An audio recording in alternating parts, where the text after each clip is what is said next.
আজ থেকে বহুদিন আগের ঘটনা, 2000 সালের ঘটনা। আজ কত বছর হবে ভাই? 23 বছর আগের ঘটনা। এটা কোন জেলা? মেদিনীপুর, তাই তো? জেলাটার নাম হুগলি। জেলাটার নাম কি? হুগলি জেলা। আমার চোখে দেখা ঘটনা, চোখে দেখা ঘটনা আজ বলে যাচ্ছে। এই মা বোনরা শুনে নাও মা, আমারে ভুল বুঝো না। 2000 সালের ঘটনা। কি হয়েছে জানেন? মেয়েটা জাঙ্গিপাড়া থানা, থানার নামটা বললাম, গ্রামের নামটা আর বলি না, ইউটিউবের ব্যাপার তো এটা লজ্জার ব্যাপার থাকে, এই জন্য থানার নামটা শুধু বললাম।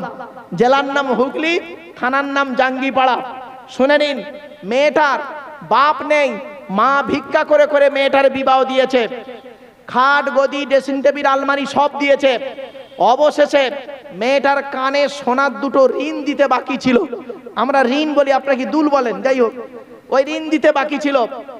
তো করেছে কি, মেয়েটার স্বামী, ভালো করে শুনে নিন, স্বামী, শ্বশুর, শাশুড়ি, দেওর, ননদ, এই 5 জন মিলে মেয়েটাকে অত্যাচার করত। এমনকি মেয়েটা রমজান মাসে তারাবির নামাজ পড়ছে, তারাবির নামাজ পড়ছে, সাজদায় গিয়েছে, মোটা লোহার রড নিয়ে মেয়েটার ঘাড়ে দিয়ে দুজন দুদিকে দাঁড়িয়ে 4 জন মিলে নামাজের পাটিতে মেয়েটাকে মেরে ফেলেছে। এরপরে রমজান মাস ছিল, গভীর রাতে লাশটাকে ওরা চেয়েছিল পাচার করে দেবে, অন্য জায়গায় গিয়ে পুঁতে দেবে। এখন রমজান মাসে রাত 1টা-1:30টার সময় মানুষ জেগে যায় সাহারি খাওয়ার জন্য, তাই তো নাকি? জেগে উঠেছে ওরা, পট করে করেছে কি, তাড়াতাড়ি করে লাশটাকে নিয়ে, সামনে ছিল পুকুর, পুকুরে 10 থেকে 12খানা ইট চাপা দিয়ে ডুবিয়ে রেখেছে। সেই রাতে মেয়ের মা স্বপ্ন দেখছে, আমার মেয়েকে কে মেরে যেন ডুবিয়ে দিচ্ছে। মায়ের জানতো আল্লাহ ঠিক মায়ের সঙ্গে না বাচ্চার একটা সম্পর্ক থাকে। মনে রাখবেন, যাদের বাম্মা মরে গেছে তারা বুঝতে পারবে এই কথাগুলো, যাদের বাম্মা বেঁচে আছে তারা মনে মনে ভাবছে তার আমার শ্বশুর শাশুড়ি ভালো। কিন্তু না রে বাপ, যেদিন বাম্মা চলে যাবে সেদিন বুঝতে পারবে। 2019 সালে আমি আমার বাপকে হারিয়েছি। 2023 সালে বগুড়া ঈদের দিনে 11টা 30 আমার মাকে হারিয়েছি। বাপ আর মা কি জিনিস এখন বুঝতে পারছি, তখন বুঝতে পারতাম না, এখন বুঝতে পারছি। বন্ধু, টাকা থেকেও বাঁচাতে পারিনি বাপকে, টাকার বান্ডিল নিয়েও মাকে বাঁচাতে পারিনি। ডাক্তারকে দাঁড় করিয়ে রেখেছিলাম, চিত্তরঞ্জন হসপিটালের বহু ডাক্তার। লাস্ট করলো কি, বাইরে থেকে মেশিন আনলো আমার মায়ের জন্য, মেশিন দিয়েও বাঁচাতে পারিনি। এখন বুঝতে পারছি বন্ধু, বাম্মা কি জিনিস। মায়ের জান মা করেছে কি, সেই রাতে স্বপ্ন দেখছে যে আমার মেয়েকে কে মেরে ডুবিয়ে দিচ্ছে। সঙ্গে সঙ্গে মেয়েটি করেছে কি, সকালবেলা রোজার মাস, ভিক্ষা করতে না বেরিয়ে মেয়ের বাড়িতে এসছে। আসতেই মেয়ের শ্বশুর শাশুড়ি সব অন্যরকম, অনেকক্ষণ বসে আছে, কেউ কোনো কথা বলে না। তখন মেয়ের মা মেয়ের শ্বশুরকে বলছে, ছেলের বাপকে বলছে, ও ভাই, মেয়েকে দেখতে পাচ্ছি না, কোথায় গেছে? তখন মেয়ের শ্বশুর অর্থাৎ ছেলের বাপ কি বলেছিল জানেন? শুনে নিন, তোমার মেয়ের খবর নাওনি, তোমার মেয়ে গত রাতে আমাদের বাড়ি থেকে সোনা দানা নিয়ে গ্রামের একটা ছেলের সঙ্গে পালিয়ে গেছে, মান সম্মান রেখেছে? মেয়ের মা বলছে, ভাই আমি ভিক্ষা করতে পারি, গরিব মানুষ, আমার মেয়েটা অতটা খারাপ নয়। গরিবের কে আছে আল্লাহ ছাড়া, ঠিক না বেঠিক? মেয়েটা অনেকক্ষণ বসে থেকে কেঁদে কেঁদে চলে আসছিল। সামনে ছিল একটা ক্লাব, গ্রামের নাম আর বলছি না বাবা, ইউটিউবে যারা লাইভে আছে তারা, বাইরে যারা আছে বুঝতে পারছে ঘটনাটি। সামনে ছিল একটা ক্লাব। মেয়েটা যখন কেঁদে কেঁদে যাচ্ছে, ওই মেয়ের মা যখন কেঁদে কেঁদে যাচ্ছে, ক্লাবের ছেলেরা বলছে, ও চাচি কি হয়েছে? বলছে, বাবা আমার মেয়েকে খুঁজে পাচ্ছি না, আমার মেয়ে নাকি গ্রামের কোন ছেলের সঙ্গে পালিয়ে গেছে। তা বলছে, সে কি?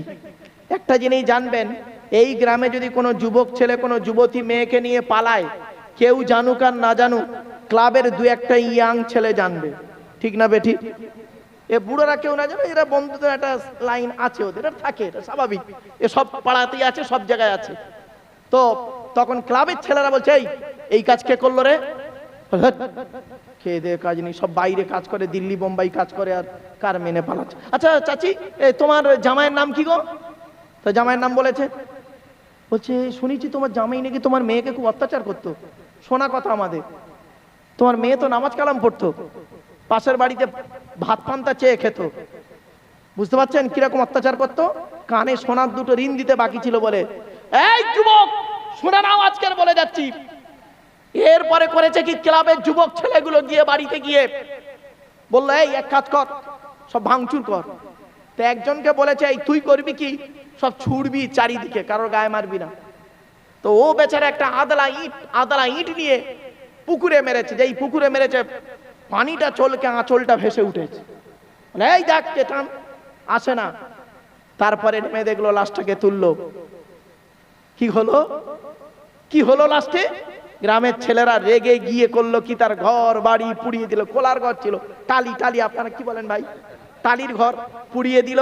আমি দেখছি পুড়ছে খুব, তা আমি যে গেলাম, গিয়ে দেখলাম সিনটা, যে কারণটা কি শুনলাম, বললো এই ছিল অবস্থা। কি হলো, জাঙ্গিপাড়া থানা থেকে গোটা কত পুলিশ গেল একটা জাল গাড়ি নিয়ে, ওদের কয়জনকে তুলে নিয়ে চলে এলো। ছেলেটা তো পালিয়েছে, ওই বাপ আর মাকে তুলে আনলো। 5 দিন পরে তাদের জামিন দিয়ে দিল, তারা বিন্দাস চলতে লাগলো। আর ওই মেয়েটি কানে সোনার দুটো ঋণ দিতে বাকি ছিল বলে মৃত্যুর মুখে পতিত হয়ে মাটির রস খেলো। এরই নাম কি বিচার? এরই নাম কি বিচার? বিবেককে প্রশ্ন করুন। এই যুবকদের বলে যাচ্ছি, আর মুরব্বীদের বলছি, মেয়ের বাপেদের বলছি, মেয়েকে বিয়ে দেওয়ার পরে আপনাদের দায়িত্ব আছে, সে দায়িত্ব অনেকে পালন করেন না। কি দায়িত্ব শুনে নিন। মেয়েকে বিয়ে দেওয়ার পর, বোনের বিয়ে দেওয়ার পর, বিবাহ দেওয়ার পরে 6 মাস পর, 6 মাস পরে মেয়েটাকে ডাকবেন, ঘরের ভেতরে বসাবেন, দরজা বন্ধ করে আপনার তক্তা বসে বা টেবিলে, তক্তা বসে হোক বা আপনার খাটে হোক, বসিয়ে মেয়েটাকে বলবেন, মা তুই আমার মেয়ে, আমি তোর বাপ, তুই আছিস আমি আছি, আর দুইয়ের মাঝখানে আমাদের আল্লাহ আছে। তুই তোর হাতটা আমার মাথায় রেখে বল, মা হাজি সাহেবের ছেলের সঙ্গে তোর বিবাহ দিয়েছি, বহুত টাকার মালিক জামাই, তুই শ্বশুর বাড়িতে কেমন আছিস, সুখে আছিস মা?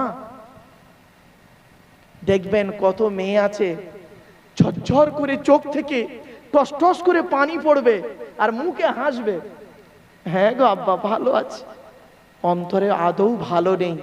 কত শাশুড়ি আছে, জ্বালানি শাশুড়ি আছে, অন ক্যামেরাতে আছে কতগুলো, কত শাশুড়ি আছে, জ্বালানি শাশুড়ি। কি করে জানেন? ছেলে বিয়ে করেছে মায়ের অমতে, হয় না বাবা, বলো না, অমতে হয় না। ধরো ছেলে পছন্দ করেছে একটা মেয়ে, বাম্মা রাজি নয়, হ্যাঁ ও গরিবের মেয়ে, ওর বাপ ভ্যান চালায়, হ্যাঁ আমি একটা অফিসার লোক, ওর মেয়েকে আমি বৌমা করবো, অহংকার তো। আল্লাহ বলে তোর ভিখারি বানিয়ে দেবো। বাস মেনে নিল না। মেয়েটা এলো, এসে করলো কি, কোন রকম, অনেক শ্বশুর শাশুড়ি আছে এখানে বসে আছে, বৌমার প্রতি অত্যাচার করে বিভিন্ন অ্যাঙ্গেল থেকে।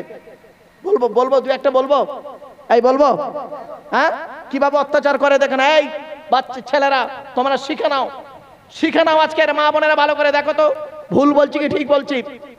মেয়ের পেটে বাচ্চা, বৌমার পেটে বাচ্চা, মেয়ের পেটে বাচ্চা, বৌমার পেটেও বাচ্চা। মেয়েটাকে করলো কি, জামাইকে ফোন করে বলছে, আব্বা জামাই তো গোলে ক্ষীর। শাশুড়ি আব্বা বলেছে, আব্বা, মেয়ের কথা বলছে, আমার মেয়ে, বাচ্চা মেয়ে তো নিজে কিছু করতে পারে না আব্বা, বলছিলাম কটা দিন আমার বাড়িতে রাখলে হতো নি। অমনি জামাই করলো কি, একবারে বউকে নিয়ে মোটরসাইকেল করে শাশুড়ির কথা শুনে চলে গেল, বউকে বাপের বাড়ি পাঠিয়ে দিল। আর এদিকে বুড়ো বুড়ি বাম্মা নিজে রান্না করে খাচ্ছে, হোটেলে খাচ্ছে, ঠিক না বেঠিক? এইরকম কত ছেলে আছে বউ পাগলা বিবির গোলাম। কবরে ঢোক, ঢোক আদা রসুন বেটে দেবে আল্লাহ, ঢোক। এই আমি বলিনি, কোরআনে আছে। ইয়া আয়াতটা পড়ি, অনেকক্ষণ আয়াত পড়িনি। ইয়া আইন থাকাবুন, আজকের ওই সূরা তাফসীর করব ভেবেছিলাম, কিন্তু কি পড়বো? ইয়া আইয়ুহাল্লাযীনা আমানু ইন্না মিন আজওয়াজিকুম ওয়া আওলাদিকুম আদুওয়াল লাকুম ফাহযারুহু। আল্লাহ বলছেন, হে ঈমানদার বান্দাগণ, তোমাদের অনেক বউ আছে, স্বামী আছে, তোমাদের দুশমন। এখানে মেইনটা তাবিজের মানে দেবে বাপেরা, এখানে গ্রামাটিক্যাল ম্যাটার। অনেক ছেলে মেয়ে আছে তোমাদের দুশমন, ঠিক না বেঠিক? সব বউ আপন নয়, আর সব স্বামী আপন নয়। মনে রাখবেন, কত স্বামী আছে, কত স্বামী আছে স্ত্রী থাকা সত্ত্বেও অন্য মেয়ের সঙ্গে অবৈধ সম্পর্ক করে নিজের স্ত্রীকে গলায় দড়ি দিয়ে ঝুলিয়ে দিয়েছে। এই জেলাটার নাম হলো মেদিনীপুর, থানাটার নাম পাঁশকুড়া, গ্রামের নাম আর বললাম না। মনে পড়ছে কি দেখুন তো, মনে পড়ছে কি দেখুন তো? মেয়েটাকে করলো কি, মেয়েটাকে করলো কি ছেলেটি? দুতালাতে করেছে কি, গলায় দড়ি দিয়ে মেরে দিয়ে টাঙিয়ে দিয়ে পালিয়ে যাচ্ছিল। আর গ্রামের লোক ধরতে পেরে বললো, আমার বউ গলায় দড়ি দিয়ে মরে গেছে তাই পালাচ্ছি। আদৌ ও মেরে দিয়ে পালাচ্ছিল। আর মেয়ের বাপেরা ছিল এবার শক্ত শক্ত। মেয়ের বাপেরা করলো কি, ওই লাশটাকে এনে, মেয়ের লাশটাকে এনে মেয়ের বাড়ির লোকেরা এসে ওই বাড়ির ওই দুতলায় হয়েছে, নিচের তলায় ওই সিমেন্ট খুলে, শাবল দিয়ে সিমেন্ট খুলে, এক হাত খুলেছে, কবর তো অন্তত একটু কোমর পর্যন্ত খোলে, তো খুলতে পারেনি, এক হাত পর্যন্ত খুলে ওখানে বারান্দায়, কি বারান্দা বলে না দাবা বলেন, ওই বারান্দাতে কবর দিয়েছে। এখনো পর্যন্ত সে কবর আছে। গ্রামের নাম আর বললাম না বাপ।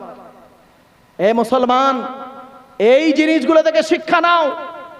আবার অনেক স্ত্রী আছে স্বামীকে মেরে দেয়, অন্য ছেলের সঙ্গে ত্রিকোণ প্রেম করে, ঠিক না বেটি? জ্বলন্ত প্রমাণ কবি শামসুল হক। কবি শামসুল হক স্ত্রী চায়ের সঙ্গে বিষ মাখিয়ে দিয়ে স্বামীকে মেরে দিল। পরে জানতে পারা গেল, এসব ইতিহাস অনেক বড়, অধিকার বললাম না, চলো না গিয়ে যাই। এই জন্য আল্লাহ পাক কোরআনে বললেন, ইন্না মিন আজওয়াজিকুম ওয়া আওলাদিকুম, তোমাদের অনেক স্বামী আছে তোমাদের দুশমন, তোমাদের অনেক স্ত্রী আছে তোমাদের দুশমন, আবার তোমাদের অনেক ছেলে মেয়ে আছে তোমাদের দুশমন, ঠিক না বেঠিক? কত ছেলে আছে বাপকে মেরে দিয়েছে, ঠিক না বেঠিক? আরে থানার নাম, জেলাটার নাম দক্ষিণ 24 পরগনা, থানাটার নাম ডায়মন্ড হারবার, গ্রামের নাম আর বললাম না। মা, ছেলে তার মাকে ধর্ষণ করে হত্যা করেছে, জানেন? ছেলে তার মাকে ধর্ষণ করে হত্যা করেছে। তারপরে সে এখনো পর্যন্ত জেলে আছে, এখনো পর্যন্ত সে জেলে। মাঝে মাঝে বলে, আমি একটু গ্রামে যাব, গ্রামের লোক চাপ দিয়েছে, খবরদার আনবি না। সেই জায়গায় এখন কেউ নেই, তার আত্মীয় ভাইরা আছে অন্য জায়গায় বাস করে, সেই জায়গাতে সেই ঘর ভেঙে এখন আল্লাহর ঘর মসজিদ তৈরি হয়ে গেছে। মা তার ছেলেকে, ছেলে তার মাকে ধর্ষণ করেছে। বাবা, আমি এই বাস্তব কথাগুলো বলি তো সাময়িক শুনতে খারাপ লাগছে, কিন্তু বাস্তব কথাগুলো আজকের কোন পথার জন্য। এবার আসছি বৌমার পেটে বাচ্চা, মনে পড়ছে? বৌমার পেটে বাচ্চা, মেয়ের পেটে বাচ্চা। শাশুড়ির চরিত্র দেখুন, শাশুড়ির চরিত্র কেমন। নিজের মেয়েকে খাইয়ে নিয়ে খালি ফল পাকড় খাওয়াচ্ছে, নিজের মেয়েকে ভালো মন্দ খাওয়াচ্ছে, আর বৌমাকে সারাদিন গাধার মতো খালি খাটাচ্ছে। এখন বেচারা দুদিন বৌমা, দেখবেন মেয়েদের যখন প্রথম বাচ্চা পেটে আসে, এই মা বোনেরা ভালো করে শুনে নিন, মেয়েদের প্রথম বাচ্চা যখন আসে, প্রথম বাচ্চা হোক দ্বিতীয় বাচ্চা হোক, বাচ্চা যখন মেয়েদের পেটে আসে প্রথম 4 মাস, কমাস, প্রথম 4 মাস খুব সাবধানে চলাফেরা করতে হয়। কেন? ভারী জিনিস তুলতে গেলে বাইচান্স যদি চাপ পড়ে যায়, ভারী জিনিস তোলা নিষেধ থাকে মেয়েদের প্রথম 4 মাস। তারপর থেকে তারা একটু স্বাভাবিকভাবে আসতে শুরু করে। প্রথম 4 মাস খুব রিস্ক। করলো কি, বৌমা একটু কষ্ট হচ্ছে, শুয়ে রয়েছে দুদিন, উঠতে পারে না। শাশুড়ি পাড়ায় মেয়েদেরকে বলছে, আমরা আর পেটে ছাবাল ধরিনি, ও একাই খালি ছাবাল ধরেছে। কিছু ভাষা বুঝতে পারলেন? ভাষাটা বুঝতে পারলেন যে আমরা আর পেটে বাচ্চা ধরিনি, ও একাই খালি পেটে বাচ্চা ধরেছে। ও তোমার মেয়েটাকে খাটে এসিতে ঘুমাচ্ছ আর ফল পাকড় খাওয়াচ্ছ, আর তুমি বৌমাকে গাধার মতো খাটাচ্ছ, তুমি আবার তাহাজ্জুদ পড়ছো, তুমি আবার হাজ্জিন হজ করে এসছো। এই শাশুড়ি, তোর মতো শাশুড়িকে আল্লাহ যেন গজব দেয়। বাস্তব কথা বললাম, কথাগুলো শুনতে খারাপ লাগবে। শুধু তাই নয়, অনেক অনেক শাশুড়ি এমন আছে বৌমার প্রতি অত্যাচার করে, অনেক অত্যাচারে অনেক বৌমা সহ্য করতে পারে না। গরিবের মেয়ে দেখবেন, অনেক শ্বশুর আছে দেখবেন কি করে, বড় ছেলে প্রেম করে বিয়ে করেছে, বড় বৌমা গরিব ঘরের মেয়ে বড় বৌমা সারাদিন গাধার মতো খাটে, জানেন, সংসারে তার কোনো সম্মান নেই। আর মেজ বৌমার বাম্মা কোটিপতি, খাট গদি ড্রেসিং টেবিল আলমারি দিয়েছে। মেজ বৌমা সারাদিন খালি ঘরের ভিতরে থাকে, মোবাইল করে, ফোন করে, ফেসবুক করে। মেজ বৌমা খাটে না, বড় বৌমা গাধার মতো খাটে। উনি আবার হাজি সাহেব। এই শ্বশুর, শুনে রেখে দাও, 1 ঘন্টা ন্যায় বিচার করা কত 1 ঘন্টা ন্যায় বিচার করা 60 বছর ইবাদতের সমতুল্য। 1 ঘন্টা ন্যায় বিচার করো, 1 ঘন্টা। এই জন্য কোরআনে 10টা হারাম জিনিস আছে, কোরআনে 10টা হারাম আয়াত আছে, প্রত্যেক নবীর প্রতি নাজিল হয়েছে। প্রত্যেক নবীর প্রতি ওই 10টা হারাম জিনিস আছে। সে আয়াতটা আছে কোরআনে, আমি বলে দিচ্ছি বাপ। এই 10টা হারাম কি কি? আদম নবীর প্রতি ওই 10টা হারাম নাজিল হয়েছে। মুসা নবীর প্রতি তাওরাত কিতাবে ওই 10টা হারাম আছে। ইনজিল কিতাবে ওই 10টা হারাম আছে। জবুর কিতাবে ওই 10টা হারাম আছে। ইব্রাহিম নবী সহিবা ছিল, ওই 10টা হারাম। ইয়াকুব নবীর প্রতি ওই 10টা হারাম জিনিস নাজিল হয়েছে। ইউসুফ নবীর প্রতি ওই 10টা জিনিস হারাম নাজিল হয়েছে। মুহাম্মদ সাল্লাল্লাহু আলাইহি ওয়াসাল্লামের উপরে ওই হারাম 10টা জিনিস নাজিল হয়েছে। আয়াত 10টা পড়ি, শুনে নিন। কুল তাআলাউ আতলু মা হারামা রাব্বুকুম আলাইকুম। 1 নাম্বার, আল্লাহ তুশরিকু বিহি শাইয়্যা। 2 নাম্বার, অবিল ওয়ালিদাইনি ইহসানা। 3 নাম্বার, লা তাকতুলু আওলাদাকুম মিন ইমলাক, নাহনু নারযুকুকুম ওয়া ইয়্যাহুম। লা তাকরাবুল ফাওয়াহিশা মা যাহারা মিনহা মা বাতান। লা তাকতুলুন নাফসাল্লাতী হারামাল্লাহু ইল্লা বিল হক। লা তাকরাবু মালাল ইয়াতীমি ইল্লা বিল্লাতী হিয়া আহসান হাত্তা ইয়াবলুগা আশুদ্দাহ। আউফুল কাইলা ওয়াল মিজানা বিল কিসতি, লা নুকাল্লিফু নাফসান ইল্লা উসাহা। ওয়া ইযা কুলতুম ফাদিলু ওয়ালাউ কানা যা কুরবা ওয়া বিআহদিল্লাহি আউফু যালিকুম ওয়াসাকুম বিহি লাআল্লাকুম তাযাক্কারুন। ওয়া আন্না হাযা সিরাতুম মুস্তাকিমান ফাত্তাবিউহু ওয়া লা তাত্তাবিউস সুবুলা ফাতাফাররাকা বিকুম আন সাবিলি যালিকুম ওয়াসাকুম বিহি লাআল্লাকুম তাত্তাকুন। এই 10টা হারাম জিনিস, এই 10টা হারাম জিনিস। এজন্য বাপেদের অনুরোধ করে বলে যাচ্ছি, আল্লাহ বললেন 1 নাম্বার, আল্লাহর সঙ্গে কাউকে শরীক করো না, শিরিক করো না। বাপেরা, আমরা অনেক সময় শিরিক করে ফেলি। খবরদার নয় বাবা, আল্লাহ ছাড়া কাউকে সাজদা করা যায় না, ঠিক না বে ঠিক? আল্লাহ কোরআনে বলেছে, আমাকে ভুল বুঝবেন না, লা তাসজুদু লিশ-শামসি ওয়ালা লিল কমারি উসজুদু লিল্লাহ।